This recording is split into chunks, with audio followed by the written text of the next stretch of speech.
How much of a chance is there that the Islanders lose Mathew Barzal next offseason when he becomes a free agent? We'll talk about that, plus why the Islanders struggle to bring new free agents in. All that and more coming up on today's Locked On Islanders podcast. Your Locked On Islanders, your daily podcast on the New York Islanders. Part of the Locked On Podcast Network, your team every day.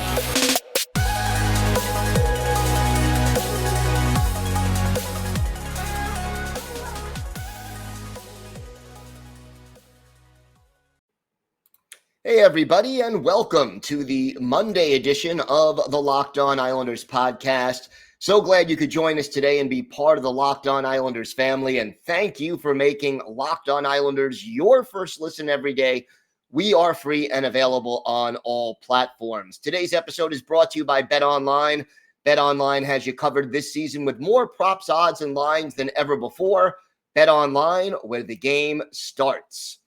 We've got a lot to discuss on today's show, but first, if you've got something Islanders related on your mind, if you have a question, a comment, a topic you'd like us to discuss on the show, feel free to send us an email. The email address, lockedonislanders@gmail.com, and we'll get to one of these emails a little bit later on in today's show. You could also follow the show on Twitter at Locked On Isles, and you could follow me, Gil Martin, on Twitter at Ice Wars, NYR VSNYI. We'll keep you up to date on all the latest Islanders news, notes, and happenings throughout this offseason.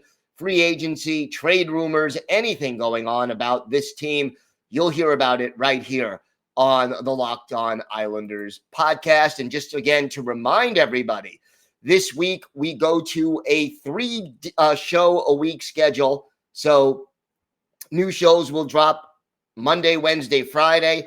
They drop on YouTube a little after at midnight. So Sunday night at midnight, Tuesday night at midnight, Thursday night at midnight, and up on the podcatchers on audio only, they drop around 12:25 a.m. the day before. So again, Sunday around 12:25, Tuesday and Thursday. But three shows a week now as things are slowing down for the dog days of summer. But of course, if there is major breaking news, we will come in immediately with a new podcast and get that to you as soon as it happens. So let's talk a little bit about what's been going on. Friday, over the weekend, late Friday evening, the Calgary Flames trading Matthew Tkachuk, who we talked about last week. He doesn't go to the Islanders. No shock there. He doesn't go to St. Louis, where a lot of people thought he was going to go because that's where he spent a lot of his childhood. His father played there, etc. He ends up going to the Florida Panthers. And what we saw this offseason is both Johnny Gaudreau and Matthew Tkachuk leaving Calgary, demanding to get, Tkachuk demanding the trade, Gaudreau signing elsewhere. And this is the first time in NHL history that an NHL team loses two 100-plus point players from the previous season during the offseason. So immediately, as someone who covers the Islanders and follows the Islanders religiously, I began to think about the Islanders' struggles to retain some of their own free agents. And obviously, John Tavares comes to mind, where he went back to his childhood team, the Toronto Maple Leafs, ends up posting on social media a picture of him sleeping at the age of, I think it was 10, give or take, wearing Maple Leafs pajamas. And we got the idea. Okay, John Tavares, he's always been a fan of the Leafs, wants to go closer to home, play there.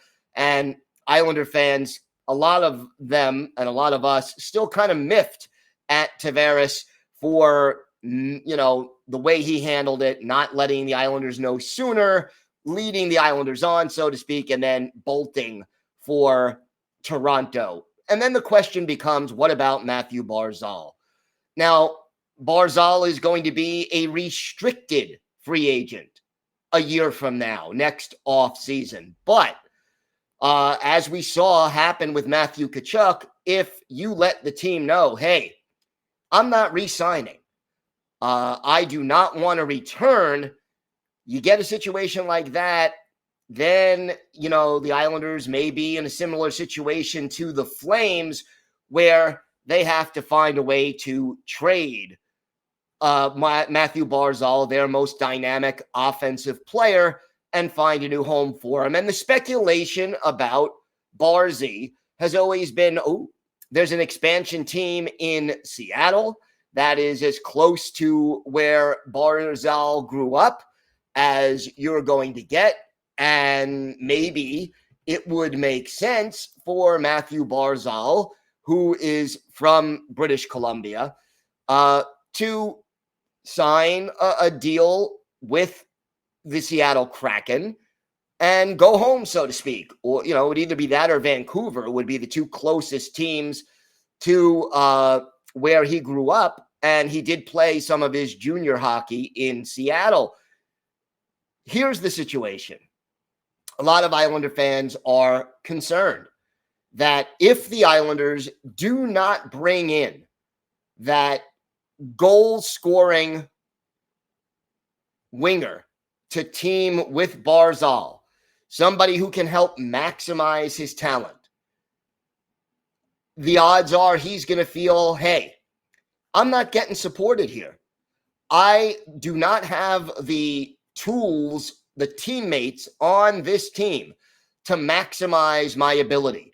And I think if you look at Mathew Barzal's career statistics, his best year by far statistically, his first season, he won the Calder Trophy, scored 22 goals. That's a career high. 63 assists, both of those career highs, and 85 points. Now, he's never had more than 62 points in a season since then.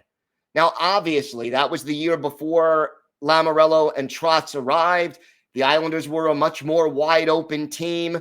They didn't, they scored a lot more goals, but they also gave up a lot more goals.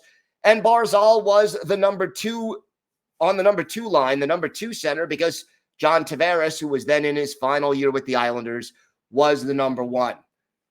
I think that if Barzal doesn't get the help he needs, and I don't know whether that happens before the season starts or at the trade deadline, but at some point before the trade deadline of the coming season, his incentive to stay goes down significantly unless the Islanders go on some kind of a long playoff run, or one of the younger players, and I guess the big realistic possibilities, well, let's say one is Oliver Wahlstrom. Unless a guy like Wahlstrom steps up and becomes that 30-goal guy, and I don't think he's quite ready to do it this year, although we'll see if the change from Barry Trotz to Lane Lambert accelerates his development.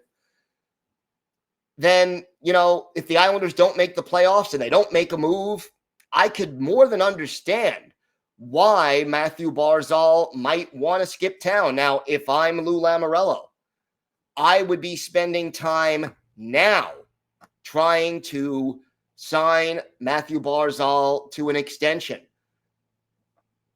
If you lose Mathew Barzal from this particular group without making a major move, I think you are almost in a rebuilding mode, whether you want to admit it or not. This is your most dynamic offensive player, one of the few players on this roster with a lot of elite speed.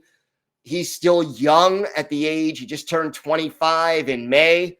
Overall, Mathew Barzal, the Islanders can't let him get away, because it would really reinforce the perception that players, especially star players, don't want to come to Long Island, and that would be just a disaster.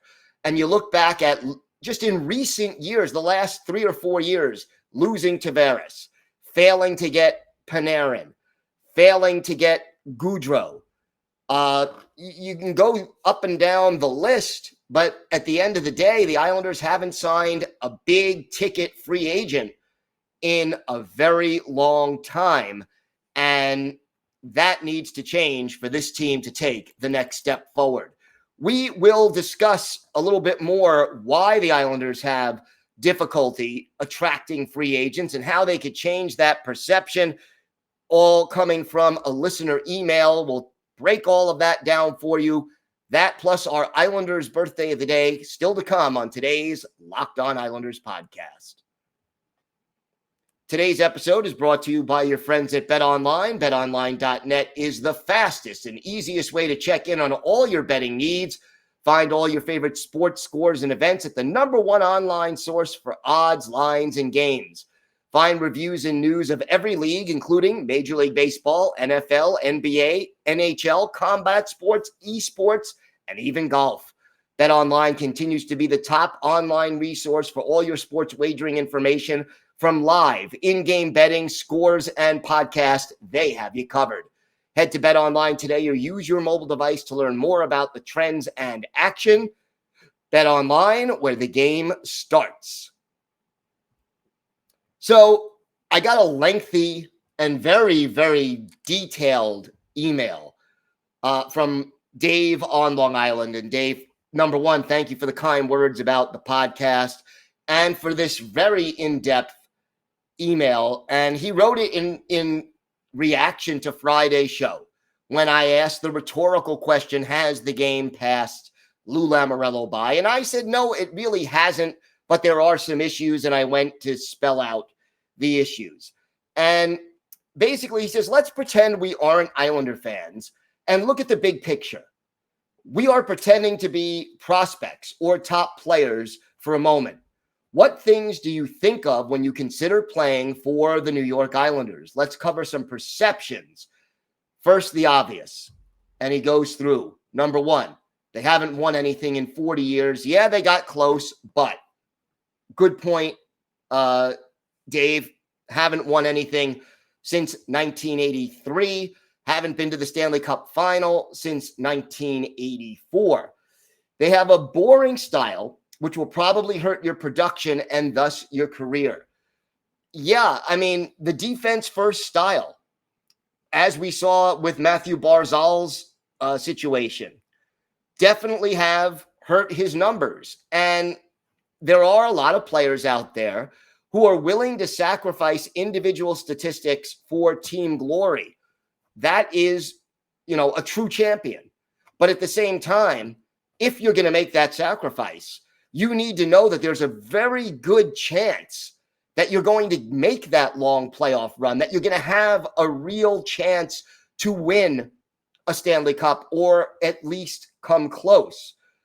Next perception that Dave discusses, they are old and slow, and they aren't quick on upgrading needs. I think all of that is true. Then he discusses some of the other factors like location, something the Islanders obviously don't have a lot of control over, saying Long Island is not a top tourist or vacation destination. So no, in that respect, if you're saying I'm going to live on Long Island, you're not competing with South Beach if you want to sign with the Panthers or, some of those other locations that players may really be excited to visit, whether it's LA or Boston or even Washington, D.C. But, Long Island is a great place to grow up and to raise a family. And I remember hearing somebody talking about how they convinced Al Arbor to sign as coach of the Islanders. Now, this is still going all the way back to 1973, but I think it largely is true where, Al Arbor's perception was, okay, this is New York City. Well, no, Long Island is not New York City. You could be in the city in an hour or less and have all the advantages of the city, but on Long Island, you have beaches. You can go fishing. It's a great place to raise a family. And for players who are thinking along those lines, you certainly have golf, fishing, boating, nice places to live, and yet the city is convenient. So, there is that.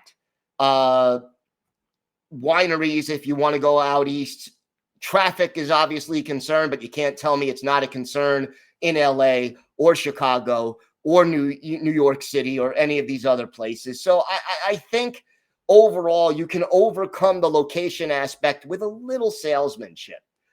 Reputation is another thing that Dave discussed.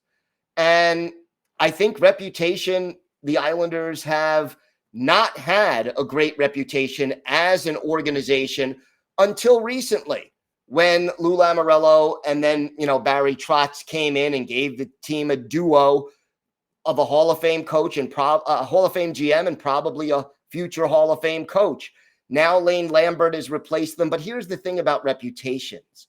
It takes time. And, going to back-to-back conference finals helps, but then not making the playoffs at all last year kind of put a damper on them. And the thing about reputation, it's usually a couple of years lagging, so that, you do well for 2 or 3 years in a row, then the perception starts to change. And I think the Islanders stumbling last year and now losing Barry Trotz kind of hurt that reputation to an extent. Then you break down the team. It is an older team, and the way Dave described it, they're not a great team. They're just a good team doing great things with grit and effort and the style that they play, which does require a lot of work for players. So that could be construed as a negative, in part because it's hard to sustain that kind of effort. You can overachieve for a year, 2, but the thing about an overachieving team, which the Islanders clearly were the 2 years they reached the conference final, it's not easy to continue to overachieve. You either have to get better, or the slightest little disruption can derail an overachieving team. And the Islanders had about 4 major disruptions last year, between starting the season on the road, losing players to COVID, having all those games rescheduled, and starting in a new arena that they didn't know and weren't familiar with. All of those things sort of worked against the Islanders last year, and they weren't, as an overachieving team, able to overcome them. Then the fans. I think the fans on Long Island are a big attraction. They are loud. They are passionate. They are loyal. You, the Islander fans, should be a big selling point. And I think the history of the Islanders could also be a selling point if this team utilized the alumni more effectively. And I want to see Bob Nystrom more often. I want to see Brian Trottier, Pat LaFontaine, Dennis Potvin. I want to see these guys doing more things in the community and maybe even helping to recruit some more players to this organization. Now, another thing that Dave discusses is marketing of the team. And I think, that is something that we're not going to get into in depth now, but obviously they can market the team a little bit better to the local fans. Dave said they market the team more like they were a city team rather than a suburban team. That's I think, a topic for a different show. I would even want to give it its own segment at some point. But these are some of the obstacles that the Islanders face. And Dave, I want to thank you for a long and in-depth email. And I really think you make a lot of good points here, which is why I tried to address them and sort of just expand on them a little bit when I could. If I read the whole email, I think it would take up more than one show. But Dave, thank you so much. And I think you made so many good points here. And hopefully the perception can change. The beautiful thing about perception is that if you make one big successful move, sometimes that big move can change everybody's perception. And I'll make the analogy back to this. The New York Jets signing Joe Namath in 1965 didn't just change the perception of the Jets, which it did. It changed the perception of the American Football League. Or if you go back to Reggie White signing with the Green Bay Packers in 1992. Before that, Green Bay was considered a place nobody wanted to play.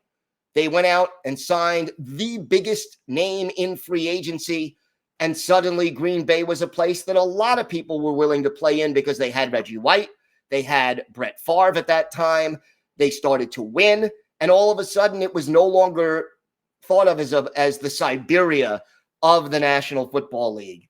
A big move can change the Islanders' perception quickly. The question is whether or not Lou Lamoriello is willing, ready, and able to do it this offseason. We've got more to get to on the show. We've got our Islanders birthday of the day, a Russian forward who spent 5 seasons, on the island in the early 2000s. That and more still to come on today's Locked On Islanders podcast. Time now for our Islanders birthday of the day, and Tuesday will be the 44th birthday of former Islanders winger Oleg Kvasha, the native of Moscow, originally drafted by the Panthers in the 3rd round of the 1996 NHL entry draft. And he joined the Panthers in 1998-99, came over to the Islanders for the 2000-2001 season, and as I said, spent 4.5 seasons with the Islanders. His most productive year, 2003-2004, 15 goals, 51 points in 81 games. Kvasha had good speed, was never a prolific goal scorer, kind of a 10 to 15 goal a year guy, but he had speed and he can make some plays. He fit in well with those Islander teams in the early 2000s that went to 3 straight playoff years